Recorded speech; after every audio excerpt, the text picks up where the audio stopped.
Worried that crops will rot in the ground without a seasonal workers scheme. So will this be included in the promised white paper?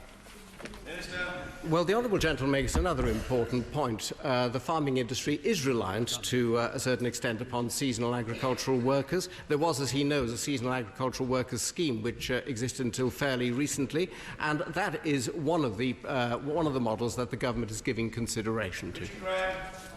They are much easier to exploit in terms of conditions, in terms of hours and everything else. And I came up against, Kevin, an example of this in 2009. I was out campaigning outside Peterborough Cathedral, and I met a 16-year-old girl who'd applied for a job on a packing line, you know, where they get broccoli and they put cellophane round it, and it involved quite a lot of hydraulics and moving parts. And she told me she didn't get the job because she couldn't speak Polish, and there was a hell of a row. Those who come, they do work.